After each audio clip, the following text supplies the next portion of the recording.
Praise the lord. మరొకసారి మీ మధ్యలో ఉండటానికి దేవుడు అనుగ్రహించిన ఈ గొప్ప తరుణమును బట్టి ప్రభువును స్తుతిస్తున్నాను. మరి మీరు చాలాసేపటి నుంచి వెయిట్ చేస్తున్నారు. నాకు ఏరియా తెలియదు. తర్వాత మేము ఇల్లు కూడా షిఫ్ట్ అయ్యాం. ఎండ్రాడలో ఉండేవాళ్ళము మా పాప. ఇప్పుడు ఇంకా పైకి టువర్డ్స్ గీతం కాలేజీ కనుక అక్కడి నుంచి వచ్చేవరకు లేట్ అయింది. అయినా మీరు ఓపికతో వెయిట్ చేసినందుకు దేవునికి స్తోత్రాలు. పరిశుద్ధ గ్రంథంలో నుండి గలతీ పత్రిక 4వ అధ్యాయం 5వ వచనం.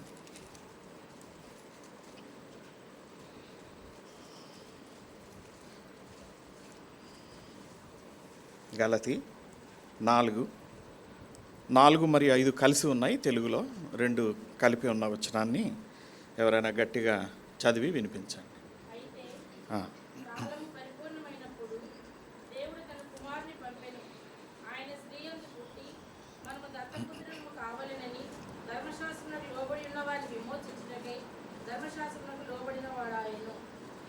ప్రార్థించుకుందాం. దయగల తండ్రి, కృపగల ప్రభువా, మా కాలగతులు నీ వశంలో ఉన్నవి. ఏ రోజు ఏ గడియ మేము ఎక్కడ ఉండవలనో అది మీరు ఎరుగుదురు. మీరు నిశ్చయించి ఉంటారు, మీరు నిర్ణయించి ఉంటారు. ఆ స్థలానికి ఆ సమయంలో మీరు మమ్మల్ని అక్కడికి నడిపిస్తారు. ఈరోజు కూడా తలంపుగా మీ ప్రియబిడ్డల మధ్యలోనికి నన్ను మీరు నడిపించారు. మరి మిక్కిలి ఆనందాన్ని, సంతోషాన్ని మీరు నాకు అనుగ్రహించి ఉన్నారు. నీ బిడ్డలందరూ ఆత్మీయులై ఆధ్యాత్మికంగా వారు ముందుకు సాగుచుండగా వారి అనుదిన ఆత్మీయ వృద్ధిని నాయన వారి సేవా కార్యక్రమములను తరచుగా చూస్తూ మరి నేను మాయంపరుస్తూ ఉన్నాను. అలాగే తండ్రి, నీ దాసులు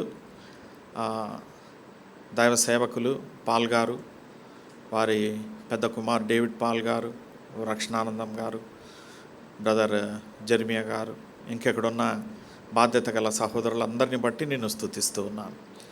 వచ్చిన ప్రతి బిడ్డను, పసిబిడ్డలు మొదలుకొని వృద్ధుల వరకు ఒక్కొక్కరిని మీరు దీవించి ఆశీర్వదించమని, ఈ ఉదయకాల సమయంలో నాయన మిమ్మను ఆరాధించుటకు మా ఆత్మల్ని సంసిద్ధపరచమని, అందుకొరకై నీ వాక్యం ద్వారా మీరు మాతో మాట్లాడమని, మీరు మాట్లాడటం వలన మాకు మేలు ఆశీర్వాదాన్ని కలుగు చేయమని యేసు క్రీస్తు దివ్యనామమున ప్రార్థించి వేడుకొనుచున్నాం తండ్రి, ఆమేన్. చదవబడిన లేఖన భాగంలో ఒక ప్రాముఖ్యమైన మాటను మనము చూస్తూ ఉన్నాం. ఏంటంటే విమోచించుటకై, టు డెలివర్, టు రిడీమ్ అనేటువంటి మాటను మనము చూస్తూ ఉన్నాం. సృష్టికర్త అయినటువంటి దేవుని అనాది కాల సంకల్పం ఏమిటంటే, మానవుడు ఎప్పుడైతే తప్పిపోయాడో, పాపం చేశాడో, దేవుని ఆజ్ఞను మీరాడో, మరి ఆ వ్యక్తిని లేక మానవుణ్ణి విమోచించవలననేటువంటిది దేవుని యొక్క సంకల్పమైంటూ ఉన్నది. ఎన్నెన్నో రకములైనటువంటి వేదాంత సంబంధమైన అభిప్రాయాలు, తర్వాత సంశయాలు, తర్వాత వాదోపవాదాలు ఉన్నను. అంటే ఆయన సర్వజ్ఞుడు కదా, అలాంటప్పుడు ఎందుకు ఈ మంచి చెడ్డల తెలివినిచ్చే వృక్షాన్ని పెట్టాలి, తర్వాత ఆజ్ఞను అతిక్రమిస్తే పాపం అని చెప్పి వీళ్ళు అలాగూ అతిక్రమిస్తారని తెలిసి మరలా ఆజ్ఞని ఇవ్వటం ఏమిటి, ఇలాంటివి ఎన్నో ఉన్నాయి, ఎన్నో ప్రశ్నలు ఉంటాయి. కానీ దేవుని యొక్క జ్ఞానమును మనము ప్రశ్నించకూడదు, ప్రశ్నించలేము. అది ఏదైనా కానీ, కీడు కానీ మేలు కానీ ఏదైనా సరే మనం ప్రశ్నించలేము. ఎందుకంటే వాక్యంలో ఒక మాట ఉన్నది, దేవుని యొక్క వెర్రితనం, దేవుని జ్ఞానం కాదు, దేవుని యొక్క వెర్రితనం. ఇంగ్లీష్లో ఏమన్నా foolishness of God is greater than all the wisdom of human beings. లోకంలో ఉన్న మానవులందరి జ్ఞానం కంటే ఏది గొప్పదమ్మా? దేవుని జ్ఞానం కాదు, బుద్ధిహీనత. మనము మానవులుగా అలాంటి మాట ఉచ్చరించకూడదు. ఎందుకంటే దేవుడు అంత గొప్ప జ్ఞాని, సర్వజ్ఞుడు. అయితే అక్కడ వ్రాయబడింది కనుక వాట్ ఎవర్ హీ డస్, ఏమి చేసినా సరే అది ఆయన తన అంత జ్ఞానం చొప్పునే చేస్తాడు. ఆదాము అవ్వలు పతనం అవుతారని తెలియదా అంటే అవుతారు, తెలుసు. అయితే వారిని ఎలా విమోచించాలి అనేటువంటిది కూడా ఆయన ప్రణాళిక ముందుగానే వేసి పెట్టాడు. ఆ ప్రణాళిక చాలా ఖరీదైనటువంటిది, చాలా విలువైనటువంటిది, చాలా అద్భుతమైనటువంటిది, మానవ జ్ఞానానికి అతీతమైనటువంటి ప్రణాళికను దేవుడు కలిగి ఉన్నాడు. అది మనము అర్థం చేసుకోలేము. మనం అర్థం చేసుకోగలిగింది ఏంటంటే జస్ట్ విశ్వాసం అంతే. బై ఫెయిత్ వీ బిలీవ్, అంతే. విశ్వాసం ద్వారా మనం నమ్ముచున్నాము దేవుడి కార్యములను మన కొరకై చేస్తాడని. ఒక సింపుల్ ఎగ్జాంపుల్ చెప్తాను. ఏంటంటే జగత్తు పునాది వేయబడక మునిపే మీరు ఏర్పాటైనారంటాడు. తల్లి గర్భంలో పిండంగా ఉన్నప్పుడే నేను మిమ్మల్ని ఏర్పరచుకున్నా అంటాడు. మరి అలాంటప్పుడు ఎందుకు ఇంత సువార్త ప్రకటన ఎందుకు చేయాలి కదా? ఆయన ముందే ఏర్పాటు చేసుకొని ఉంటే ఇక్కడ ఉన్న మందిరంలో ఇస్కోల్లో ఉన్న వారందరిని ఏర్పాటు చేసుకున్నాడు అనుకుందాం. ఇంకా మనం బయటికి వెళ్ళి అవుట్ రీచ్ ప్రీచింగ్ ఎందుకు చేయాలి? కనుక ఇవన్నీ కూడా చాలా లోతైనటువంటి మిస్టీరియస్ డాక్టర్నల్ సబ్జెక్ట్స్, వేదాంత సంబంధమైనటువంటి అంశాలు. వీటిలో మనం చేయగలిగింది ఏంటంటే నమ్మటం ఒకటే. యేసుక్రీస్తు ప్రభు దేవుని కుమారుడు అని నమ్ముచున్నాం, అది ఇంపార్టెంట్. కనుక ఆయన్ని ఎలాగ దేవుడు ముందుగానే ఏర్పాటు చేసుకున్నాడంటే ఆయన తన కుమారుడు అయినను సరే ఆయనను ప్రపంచానికి విమోచకునిగా ఇవ్వాలని దేవుని యొక్క ప్రణాళిక. ఎందుకు విమోచించాలనుకున్నాడు? ధర్మశాస్త్రం యొక్క దాసత్వము నుండి ఆయన విడిపించటానికి ఒక విమోచకుడిని మన కొరకై ఆయన పంపుచున్నాడు. ఇది చాలా అద్భుతమైనటువంటి విషయం. ధర్మశాస్త్ర సంబంధమైనటువంటి బాధ, ఆ బరువు ఏంటో మనకు తెలియదు, కానీ ఇజ్రాయేల్లకు తెలుసు. మనకంతా చాలా మేడ్ ఈజీ క్రిస్టియన్ లైఫ్ మనది. అక్కడ అలా కాదు. ఎన్ని నిబంధనలు, ఎన్ని ఏర్పాట్లు, ప్రతిదీ. ఒక ప్రధాన యాజకుడు అంటే ఆయన వేసుకునేటువంటి చొక్కాయి, ఏఫోదు మొదలుకొని ఇక్కడ పరిచర్య చేస్తున్న సేవకులందరూ ఎలాంటి బలులు అర్పించాలి, బలులు అర్పించేటప్పుడు ఏ విధంగా చేయాలి, మాంసాన్ని ఎలాగ విభజించాలి, ఏది దేవునికి, ఏది యాజకునికి, ఏది బయట కాల్చివేయాలి, ఇలాగ ప్రతిదీ ఉదయం లేచినప్పటి నుంచి రాత్రి పడుకునేంత వరకు ఇజ్రాయేలీ వంశస్థులు they are governed by the Mosaic law, మోషే ధర్మశాస్త్రంతో. ఈ ధర్మశాస్త్రాన్ని బ్రేక్ చేయాలి అంటే ఆ ధర్మశాస్త్రంలో ఉన్నటువంటి విమోచన క్రయధనాన్ని కూడా చెల్లించాలి. కనుకనే ప్రభు ఏమంటున్నాడంటే నేను మీ కొరకై విమోచకుడిని పంపించినాను. ఎందుకు పంపిస్తున్నాడు ఇశ్రాయేలు కొరకై విమోచకుడిని? చూడండి, యెషయా గ్రంథం 43వ అధ్యాయం 21వ వచనం.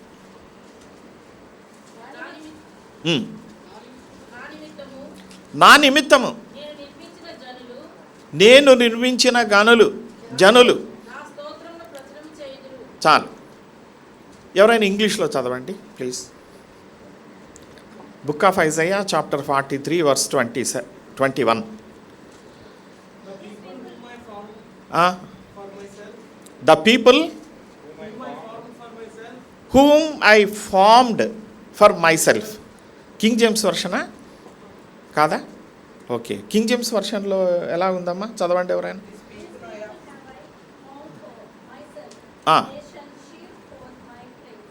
కనుక formed, the people who are formed for myself, నా కొరకు నేను చేసుకున్నాను వీళ్ళని. ఎవరిని? ఇశ్రాయేలీలను, ప్రజలందరినీ చేసుకున్నాడు. మనం ప్రపంచాన్ని 3 గ్రూప్స్గా విభజిస్తే ఒకటి వచ్చేసి సర్వజనులు, ప్రపంచ ప్రజలందరూ. రెండవది వచ్చేసి ఇశ్రాయేలీయులు, చోజన్ పీపుల్ ఆఫ్ గాడ్. మూడవది వచ్చేసి మనము, ఎవరు? యేసుక్రీస్తు ప్రభు యొక్క విమోచన కార్యం ద్వారా రక్షణ వెలుగులకు వచ్చినటువంటి మనం, రక్షించబడిన దేవుని బిడ్డలం, సంఘం. కనుక ఇప్పుడు ఏంటంటే ఇశ్రాయేలీయులను ఏమంటాడంటే ఐ హ్యావ్ ఫార్మ్డ్ దెమ్, నేను వాళ్ళను రూపొందించినాను, వారిని నిరూపించినాను నా ప్రజలుగా. కనుక నేను వాళ్ళను విమోచించాలంటే నా కుమారుణ్ణి లోకానికి పంపాలి. ఆయన వచ్చి వారిని విమోచిస్తాడు. అయితే ఆయన వచ్చినాడు. యోహాను 1లో వ్రాయబడినట్లుగా, సువార్త 1:1లో ఆయన తన స్వజనుల యొద్దకు వచ్చను కానీ వారు ఆయనను చేర్చుకొనలేదు, స్వీకరించలేదు. కనుక ఆయన ఎక్కడికి అంటే నన్ను వెదకని వారికి దొరికి తిని మన దగ్గరికి వచ్చేసినాడు. ఇప్పుడు మనల్ని విమోచిస్తున్నాడు. ఎలా విమోచిస్తున్నాడు చూడండి, 18వ కీర్తన 17వ వచనం, సామ్ 18:17.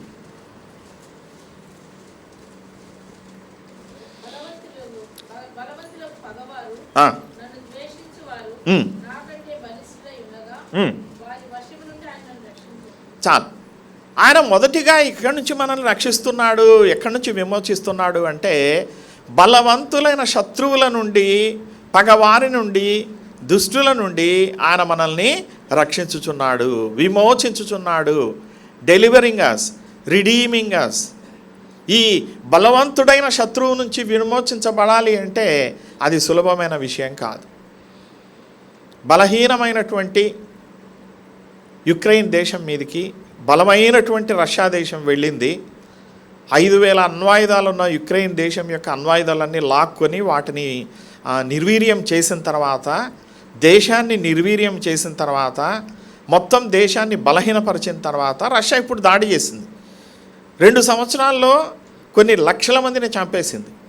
ఇప్పుడు వాళ్ళని విమోచించాలి అంటే ఒక బలవంతుడు కావాలి. ఇప్పుడు ట్రంప్ ఏమంటాడంటే నా మాట వింటే నేను యుద్ధాన్ని ఆపేస్తాను అని అంటున్నాడు. ఒక బలవంతుని చేతిలో నుండి బలహీనుణ్ణి విడుదల చేయాలంటే ఇంకొక బలవంతుడు కావాలి. అంటే ఈ బలహీనుణ్ణి మీద దాడి చేసిన వ్యక్తి కంటే బలవంతుడు కావాలి. కనుకని అంటాడు, ప్రియమైన దేవుని బిడ్డలారా, మన శత్రువు ఎవరంటే సాతానుడు. వాడు మన పగవాడు, వాడు దుష్టుడు. మొదటి నుండి వాడు మనల్ని దేవునికి దూరస్తులుగా చేయటానికి వాని ప్రయత్నము అంతా ఇంత కాదు. అందుకనే ప్రభు ఏం చేశాడంటే విమోచకుడిని పంపించి మనలను మన యొక్క శత్రువు నుండి విమోచించడానికి ఆయన ఇష్టపడినాడు. ఈ ఉదయకాల సమయంలో మరి మనకు శాశ్వత శత్రువైన సైతాను నుండి మనల్ని విమోచించినాడు క్రీస్తు ప్రభు. లేకుంటే వాని బంధకముల్లో మనం ఉంటిమి. అలాంటిది మనల్ని ఆయన విమోచించినాడు.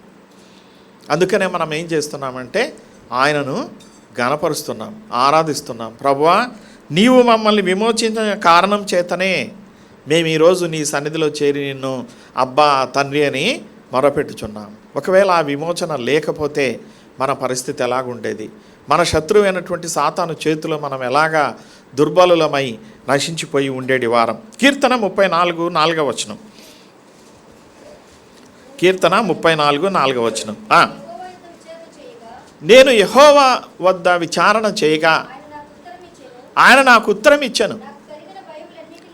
నాకు కలిగిన భయములన్నిటిలో నుండి. కనుక ఆయన మనలను శత్రువు నుంచి విడిపించడం మాత్రమే కాదు, కానీ భయములన్నిటిలో నుండి ఆయన ఏం చేస్తున్నాడు? మనలను విడుదల చేసినాడు. The Lord is delivering us. He has delivered us. He has redeemed us from all the fears. అందుకని అంటాడు కీర్తనకారుడు, మరి భయములు నన్ను చుట్టుముట్టి ఉన్నవి. ఈ రోజుల్లో మనం చూస్తున్నాం, ప్రతిదీ భయమే. ఉదయం లేచినప్పటి నుంచి రాత్రి వరకు భయంతోనే మనం బ్రతుకుతూ ఉంటాం.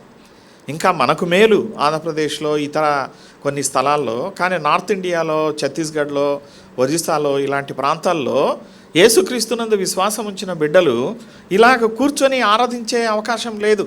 భయంతో బ్రతుకుచున్నాం. కానీ ప్రభు అంటాడు, భయపడకుడి, నేను మిమ్మల్ని విమోచించడానికి వచ్చినాను. అద్భుతమైన విషయం ఏమిటంటే ఆయన భయపడకుడి అని చెప్పినటువంటి ఆ యొక్క వాగ్దానం ఎంతో గొప్పది. విమోచకుడి లోకంలో పుట్టినప్పుడు కూడా దేవదూతలు ప్రకటించిన సందేశంలో ఏముంది? భయపడకుడి, దావీదు పట్టణమందు నేడు మీకు రక్షకుడు పుట్టి ఉన్నాడు కాబట్టి మీరు భయపడద్దండి. రక్షకుడు అంటే మెస్సియా, అనగా విమోచించువాడు, అనగా విడుదల చేయువాడు. మన భయాల్లో నుండి, మన యొక్క ఇబ్బందుల్లో నుండి, మనకు కలిగినటువంటి సకల విధములైన ఫియర్స్లో నుండి ఆయన మనల్ని విమోచించినాడు. మొదటిది, ఆయన మనల్ని శత్రువుల నుండి విడిపించినాడు, రిడీమ్ చేశాడు. రెండవది, మన భయములన్నిటిలో నుండి విడుదల చేశాడు. భయం అనేటువంటి చాలా పెద్ద శత్రు, చాలా పెద్ద శత్రు. ఓ సహోదరికి ఈ మధ్య హెల్త్ ప్రాబ్లం వచ్చి డాక్టర్స్ ఏమన్నారంటే స్కాన్ చేయాలమ్మా అని అన్నారు. ఆమె ఎప్పుడైతే కొన్ని విధములైనటువంటి రోగాలని గురించి మనం వింటామో అవి భయం కలిగిస్తాయి. కనుక ఆ సహోదరి కూడా భయపడింది. చాలా భయపడింది. 2 కుమార్తెలు ఉన్నారు. ఆమె సాక్ష్యం చెప్పింది, ప్రభువా నా 2 కుమార్తెల కొరకే నన్ను బ్రతికించు కొంతకాలమైనా, ఇప్పుడు నేను టెస్ట్కి వెళ్తున్నాను హాస్పిటల్కి అని చెప్పేసి. సరే సిఎంసి వేలూరు వెళ్ళి అక్కడ టెస్ట్ చేయించుకుంది. ఆ టెస్ట్ చేయించుకునే సమయం వరకు కూడా భయము, ఎవరితో మాట్లాడలేని పరిస్థితి. సేవకుడిని, బాధ్యత గల సహోదరులను, తెలిసిన వారందరినీ అనా ప్రార్థన చేయండి. అంతటి భయం ఉంటుంది మనుషులకి అనారోగ్యం అంటే. కొన్ని చిన్న చిన్నవి ఉంటాయి, కానీ కొన్ని పెద్దవి ఉంటాయి. ఆ మాట వినగానే మనకు దిగజారిపోతాం. కానీ ప్రభు అంటాడు, సకల విధములైనటువంటి భయముల నుండి మనలను విమోచించగల సమర్థుడు మన రక్షకుడైనటువంటి ప్రభు. కొరింథీ మొదటి పత్రిక 10వ అధ్యాయం 13వ వచనం.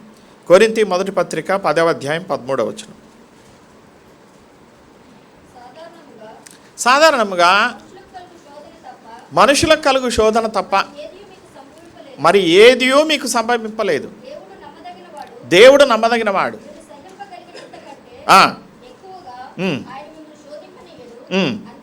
అంతేకాదు సహింపగలుగుటకు.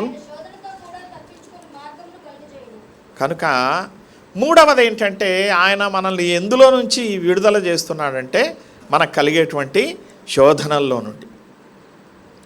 వాక్యంలో స్పష్టంగా ఉందండి. ఏమన్నారంటే, ఎవడైనాను శోధింపబడిన ఎడల అటివాడు దేవుడు నన్ను శోధించుచున్నాడు అని అనకూడదంట.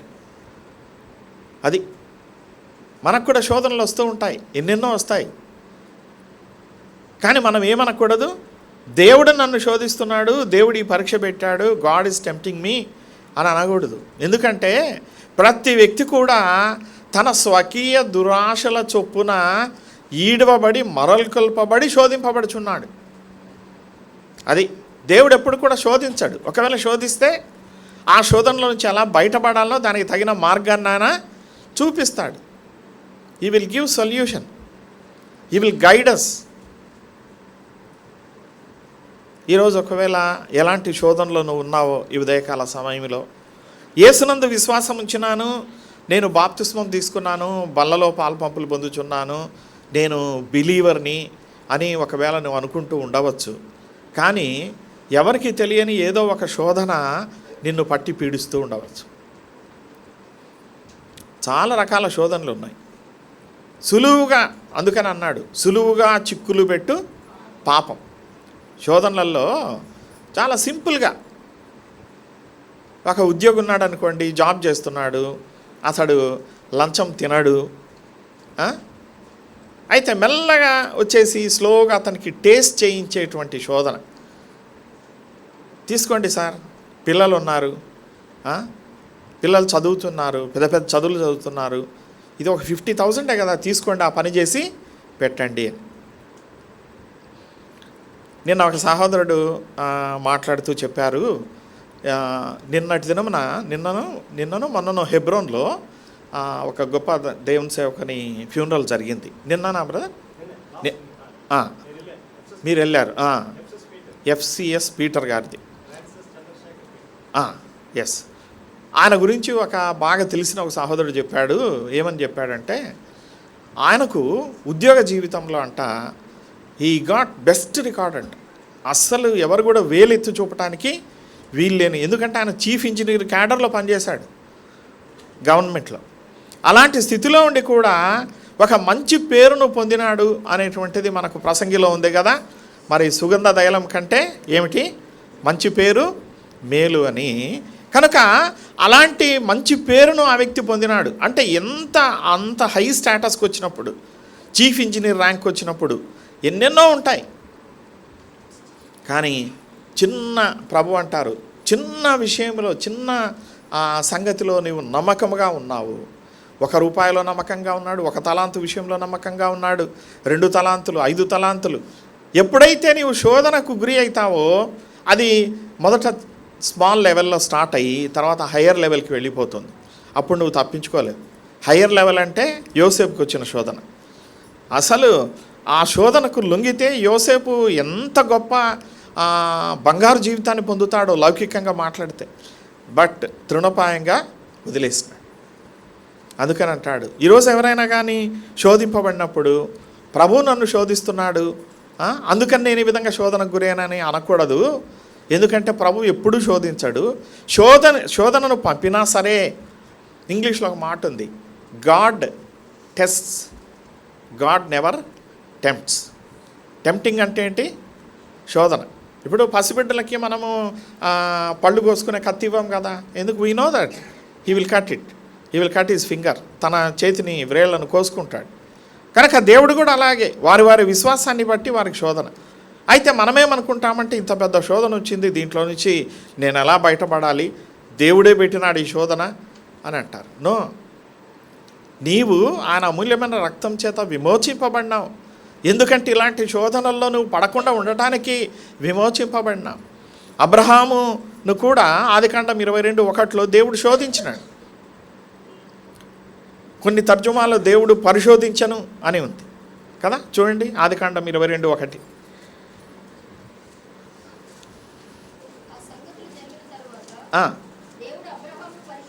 అది దేవుడు అబ్రహామును పరిశోధించిన. ఇంగ్లీష్లో టెంప్ట్ అని ఉంది కొన్ని తర్జుమాల్లో. తెలుగులోకి వచ్చేవరకు సరైన మాట అక్కడ పడింది, పరిశోధించను. God test.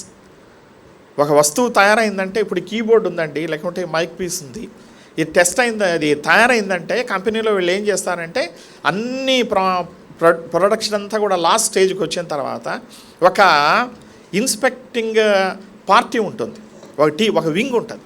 అక్కడికి పోయిన తర్వాత వాళ్ళు ఏం చేస్తారు, 1 by 1 దాన్ని చెక్ చేసుకుంటూ వచ్చేసి దాని మీద ఒక లేబుల్ వేస్తాడు. ఏమని వేస్తాడంటే ఇన్స్పెక్టెడ్, పాస్డ్ అని వేస్తాడు. అంటే పరిశీలించబడింది, ఇది వస్తువు పని చేస్తుంది అని. దేవుడు కూడా అలాగే నిన్ను రక్షించినాడు, తన బిడ్డగా చేసుకున్నాడు. శోధనలో వచ్చినాయని చెప్పేసి దేవుని నామానికి అవమానం తెస్తే ఆయన ఊరుకోడు. ఆయన నిన్ను శోధనలో పడకుండా విమోచించి రక్షించి నీకు కావలసిన పరిష్కార మార్గాన్ని కూడా ఆయన చూపించాడు కదా. అందుకనే ఆయన మనకు విమోచకుడు అయి ఉన్నాడు. కొరింథీ 2వ పత్రిక 1వ అధ్యాయం 10వ వచనం. కొరింథీ 2వ పత్రిక 1:10.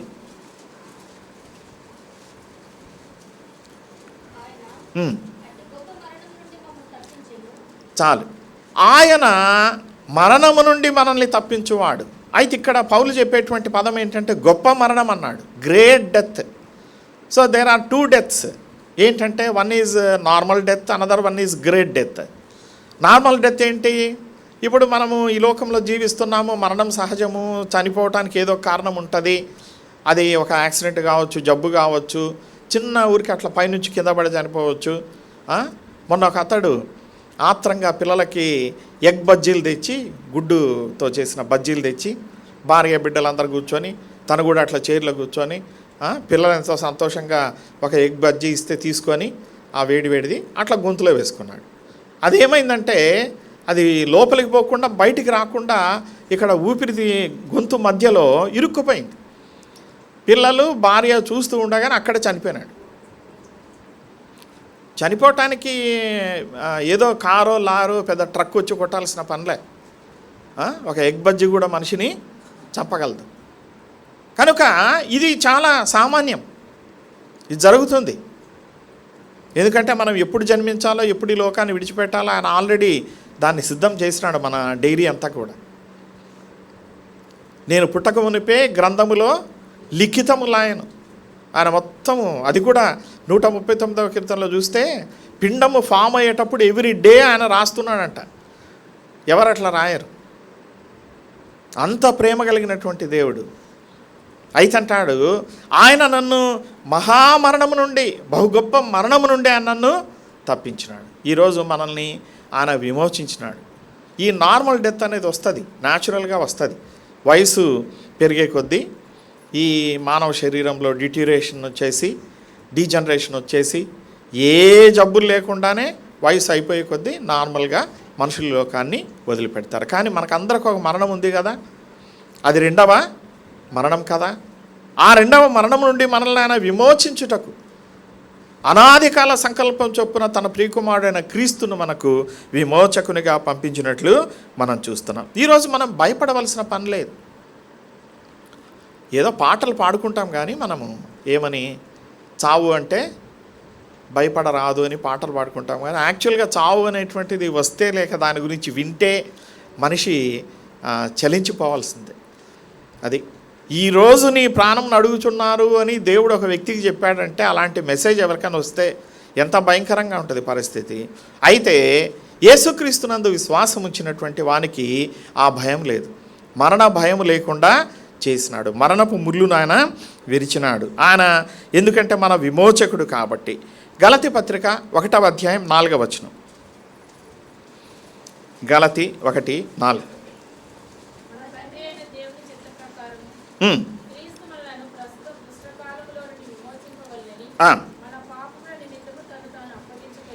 ఆయన ఎందుకు అప్పగించుకున్నాడు మన కొరకై అంటే ప్రస్తుత దుష్టకాలపు ప్రపంచము నుండి మనల్ని కాపాడుటకు.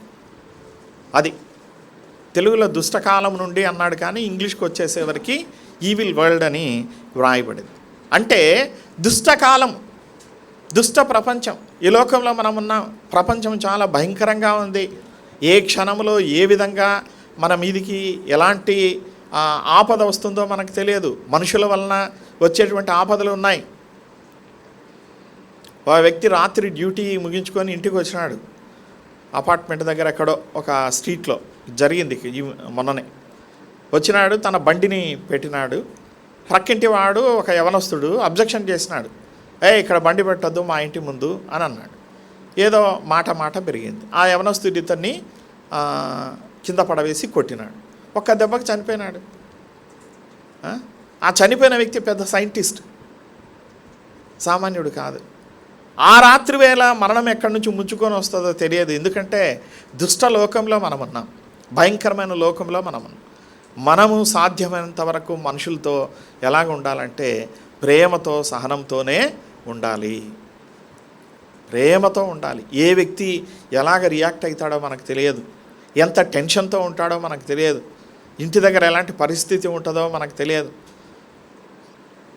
ఇప్పుడు నేను క్యాబ్లో వస్తూ ఉండగా ఆ డ్రైవరు చాలా అన్యమనస్కంగా నిదానంగా వస్తున్నాడు. సరే నేను చెప్పాను, బాబు ఇట్లా మీటింగ్ ఉందమ్మా, త్వరగా పోవాలి, షార్ట్ రూట్లో పోవాలి అంటే సరే సార్ అన్నాడు. ఇప్పుడు మనం పోయే రూట్ చాలా ఏం ట్రాఫిక్ ఉండదు సార్ అన్నాడు. నిదానంగా పోతున్నాడు.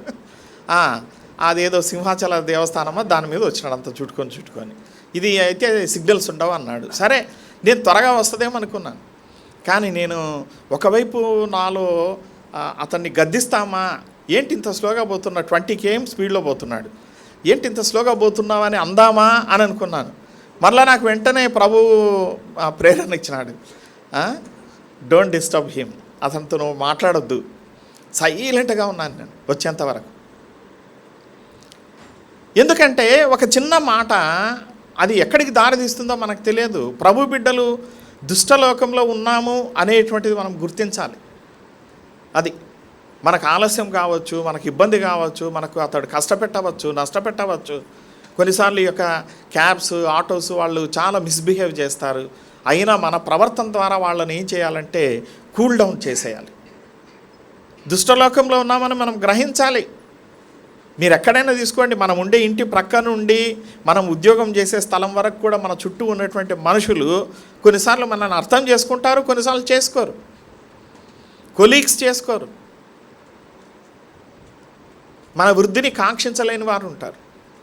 అయితే మన ప్రభు ఉన్నాడు. ఆయన ఏంటంటే ఈ ప్రపంచానికి సంబంధించిన సకల దుష్టత్వము నుండి ఆయన మనల్ని విమోచించిన కొరకై ఈ లోకంలోకి వచ్చి తన ప్రాణాన్ని పెట్టినాడు. అందుకనే ఆయన స్వరూపం మనలో ఏర్పడినప్పుడు మనం ఏమంటామంటే, ప్రభువా నీ ఇష్టం నాయన, every second is yours, I just want to బో డౌన్ మై లైఫ్. నా జీవితాన్ని నీ ముందు అలా పెట్టేసి నేను ఉంటాను అంతే, ప్రతి క్షణము. గలతీ పత్రిక 3:13. గలతీ పత్రిక 3:13.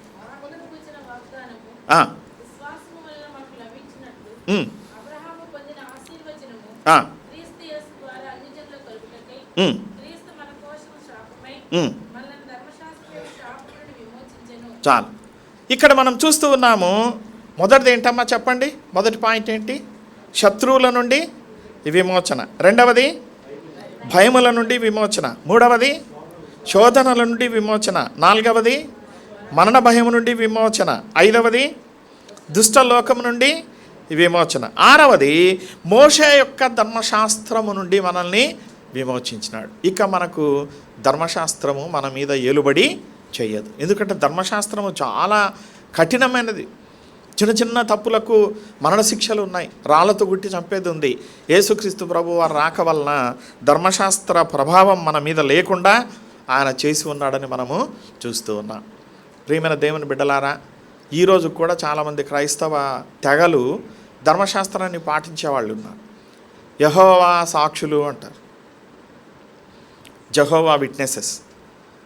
విమోచకుడు రక్షకుడు యేసుక్రీస్తు ప్రభు అయితే ఆయన పక్కన పెట్టేసి వీళ్ళు త్రియేక దేవుని సిద్ధాంతాన్ని నమ్మకుండా, త్రిత్వాన్ని నమ్మకుండా యెహోవానే దేవుడు. ఇప్పుడు యెహోవానే దేవుడు అని చెప్తే ఇంకా ఇస్లాం మత సోదరులకు మనకు తేడా ఏంటి?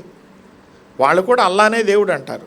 They don't believe Jesus as one infinity, త్రిత్వంలో ఒకరు అని వాళ్ళేమో నమ్మరు.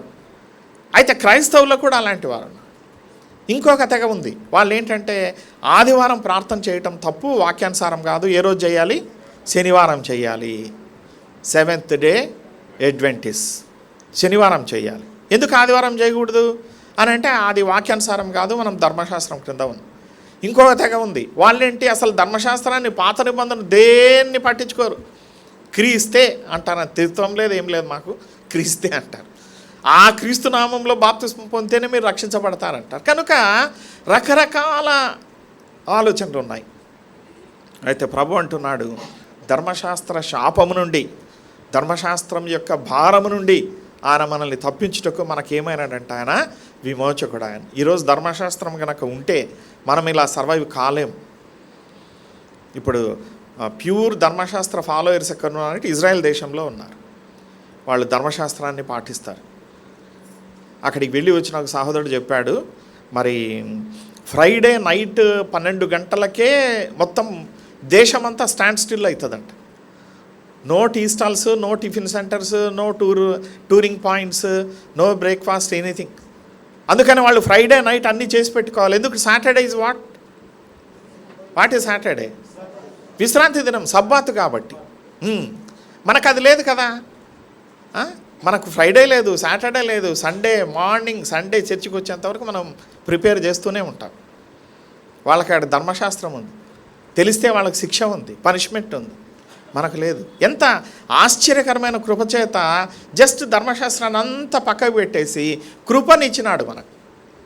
ఆ కృప ద్వారానే మనము రక్షింపబడితిమి. కొలసై పత్రిక 1వ అధ్యాయం 14వ వచనం. కొలసైలకు వ్రాయబడిన పత్రిక. అమ్మా, ఆ కుమారుని యందు మనకు విమోచనము అనగా పాప క్షమాపణ కలుగుచున్నది. అసలు విమోచనం అనేటువంటి పదానికి ఏంటంటే అక్కడుంది అర్థం.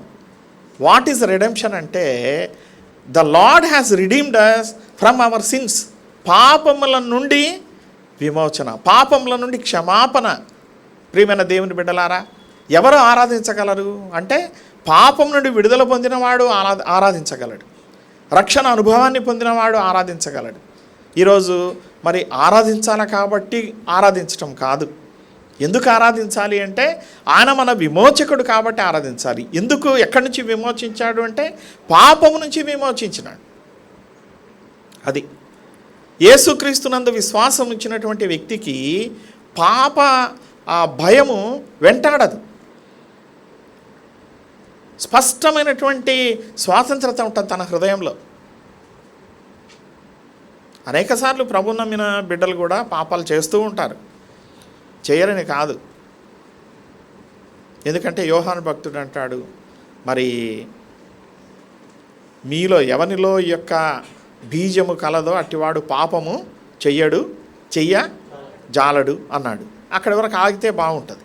మరలేమన్నాడు? చేయ జాలడన్న తర్వాత మీలో ఎవడైనా పాపము చేసిన ఎడల అంటే అర్థం ఏంటి? చెయ్య జాలడు అన్నాడు, మళ్ళీ మీలో ఎవడైనా పాపము చేసిన ఎడల మన కొరకై ఒక ఉత్తరవాది ఉన్నాడు.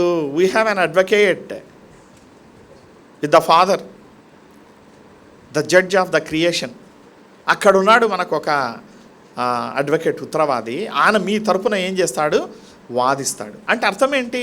యేసుక్రీస్తునందు విశ్వాసం ఉంచినటువంటి ప్రజలు పాపం చేయటం హ్యాబిచువల్గా చేయరు, భయపడతారు. ఈరోజు పాప భయము లేకుండా ఈ యేసునందు విశ్వాసం ఉంచినామని చెప్పుకునేటువంటి వాళ్ళు పాప భయము లేకుండా ఏం చేస్తున్నారంటే బాగా హ్యాపీగా ఆరాధిస్తారు, అన్నీ చేస్తారు, మరలా పాపము చేస్తూనే ఉన్నారు. That is very bad. ఇప్పుడు మనం కొద్ది సమయం ఆరాధిస్తాం. ఆరాధించడం అంటే ఏంటి? నీలో పాపం లేదు అనేటువంటి నిశ్చయిత నీ హృదయంలో ఉంటేనే నీవు ఆరాధించగలవు. నీలో పాపం ఉన్నా కూడా నీవు ఆరాధిస్తున్నావు అంటే నీవు దేవుని యొక్క ఆ స్పర్శ, ఆ స్పృహను నువ్వు కోల్పోయి ఆరాధిస్తున్నావు. అది you don't have the sensitivity for the spirit of God. దేవుని ఆత్మ నిన్ను ఏ విధంగా టచ్ చేస్తూ ఉంది, ఆ స్పందనను నువ్వు ఏం చేస్తున్నావు అంటే తృణీకరిస్తున్నావు. ఎవరు ఆరాధించగలరు? ఇప్పుడు నేను చెప్పిన ఈ పై అంశాలన్నింటినీ కూడా పొందిన వారు ఆరాధించగలరు. అయితే ఇప్పుడు మనం చదువుకున్న పాయింట్లు ఏంటంటే పాపము నుండి రక్షింపబడుట అనేటువంటిది విమోచన. ఎవరైనా వాట్ ఈజ్ రిడెంప్షన్ అని అడిగితే మీకు అక్కడ చక్కటి జవాబు ఉంది. కొలస్సీ 1:13 పాపము నుండి విడుదల పొందటం, పాపము నుండి క్షమాపణ పొందటం. అలాంటి వాడు మరి ఎంతగానో ప్రభువును స్తుతిస్తాడు, కృతజ్ఞుడై ఉంటాడు, థ్యాంక్ఫుల్గా ఉంటాడు. ఈరోజు నీ హృదయం అలాంటి స్పష్టమైనటువంటి పారదర్శకమైనటువంటి ట్రాన్స్పరెంట్ ఎక్స్పీరియన్స్ నీకుందా? ప్రభువు నన్ను పాపముల నుండి పరిహరించినాడు, నన్ను విమోచించినాడు అని చెప్పగలిగినటువంటి ఇది ఉందా? అలా అయితే నీ జీవితం ఏమవుతుందంటే పాపం నుంచి విడుదల పొందినప్పుడు ఎవ్రీడే యేసుక్రీస్తు ప్రభు యొక్క ఆ ఇమేజ్ నీలో ఫామ్ అవుతూ ఉంటుంది. అది గమనించాలి. నీలో పాపము క్షమాపణ పొంది విమోచించబడినావని చెప్పటానికి అతి ప్రాముఖ్యమైనటువంటి సూచన ఏంటి అంటే నీలో యేసుక్రీస్తు ప్రభు యొక్క ఏం కావాలి? ఆ స్వరూపము ఏర్పడుతూ ఉండాలి. అందుకనే పౌలు భక్తుడు అంటాడు, చూడండి, ఎవరైనా తీసిన వాళ్ళు చదవండి, రెఫరెన్స్ చెప్పను.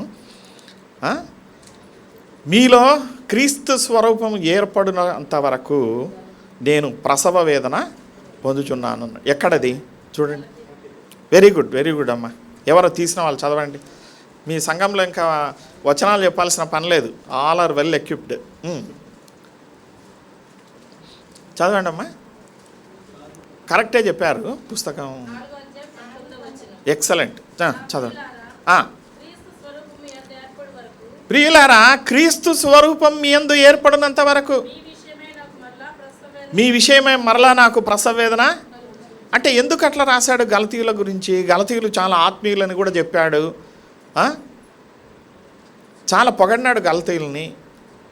మీ కళ్ళు ఊడదీసి నాకు ఇస్తామని చెప్పారు కదా అన్నాడు, మెచ్చుకున్నాడు. ఇంత బాగుంది, ఇంత స్పిరిచువల్ చర్చి. అయితే ఏమంటాడంటే క్రీస్తు స్వరూపం మీ యందు ఏర్పడినంత వరకు నాకేం కలుగుతూ ఉంది? ప్రసవ వేదన కలుగుతూ ఉన్నది. అది వారాలు గడిచిపోతున్నాయి, నెలలు గడిచిపోతున్నాయి, సంవత్సరాలు గడిచిపోతున్నాయి. క్రీస్తు స్వరూపము మన మాటల్లో, మన చూపుల్లో, మన ఆలోచనలో, మన ప్రవర్తనలో, మన ప్రేమలో, మన సహవాసంలో, ఇతరులతో మనం ఉండేటువంటి రిలేషన్షిప్స్లో దాంట్లో ఎలాంటి మార్పు ఏమీ కలగటం లేదు. భాష మారవచ్చు, స్తుతి చెల్లించే విధానం మారవచ్చు, ఆరాధించేటువంటి విధానం మారవచ్చు, గంభీరమైనటువంటి రీతిగా ప్రభువును మనం ఆరాధించవచ్చు. కానీ క్రీస్తు స్వరూపము నీ యందు ఏర్పడుచున్నదా? క్రీస్తు స్వరూపం ఒకసారి నీకు నీవు పరిశీలించుకో. అందుకని అందరూ ఏంటంటే కొరింథీ 11వ అధ్యాయాన్ని తీసుకొని మిమ్మల్ని మీరు పరీక్షించుకొని అది చెప్తానే ఉంటారు. ఇప్పటికీ కొంతమంది 40 ఏండ్ల నుంచి ఆ మాట వింటున్నారు, 50 ఏండ్ల నుంచి వింటున్నారు, 30 ఏండ్ల నుంచి వింటున్నారు. కానీ ఒకసారి పరిశీలించుకుంటే దేవుడు కలత చెంది కన్నీరు గార్చేటువంటి స్థితిలో ఈనాడు క్రైస్తవులు ఉన్నారు. ఇవన్నీ వద్దు ఆయనకు కావలసింది ఆయన స్వరూపం మనలో. మనం మాట్లాడితే, మనం పలకరిస్తే, మనం ప్రార్థిస్తే, మన యవనస్తులకు పెద్దవాళ్లను గౌరవించేది నేర్పించినదనుకోండి, అది క్రీస్తు స్వరూపం వాళ్ళల్లో ఏర్పడటం. కనపడిన వెంటనే కొన్ని సంఘాల్లో నేను చూస్తుంటాను. ఇప్పుడు కూడా నేను ఇక్కడ వచ్చి దిగిన వెంటనే పిల్లలందరూ వచ్చి ప్రైజ్ లార్డ్ చెప్పినారు. అది ఏంటంటే స్లోగా మనం చిన్న వయసు నుంచి యవన కాలం నుండి వారికి క్రీస్తు స్వరూపాన్ని వారిలో ఏర్పరిచేటువంటి ఆ ప్రాసెస్లో మనం వారిని నడిపిస్తున్నాం. మనం మార్గదర్శకులం. కానీ ఈరోజు నాకు నేను నీకు నీవు పరిశీలించుకోవాలి. ఎలాగా మనము క్రీస్తు యొక్క స్వరూపం మనలో ఏర్పడుచున్నది. పాపము నుండి విమోచన కలిగినదా.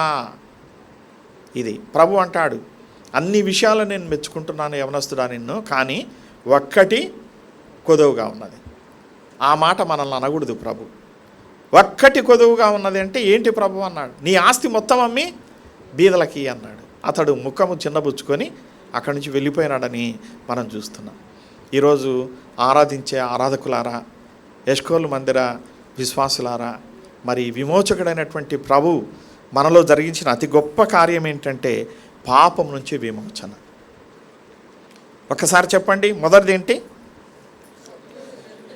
శత్రువుల నుండి విమోచన. రెండవది భయములన్నిటి నుండి విమోచన. మూడవది శోధనల నుండి విమోచన. నాలుగవది మహామరణము నుండి, గొప్ప మరణం నుండి విమోచన.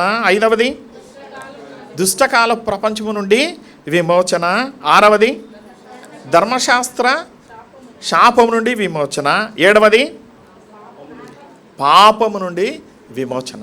ఇలాంటి అనుభవాల్ని మనం పొంది ఉంటే ఈరోజు ప్రభువును మనం హృదయపూర్తిగా ఘనపరిచయాన్ని ఆరాధిస్తాం. ప్రభు ఈ వాక్కులు మన కొరకై దీవించును.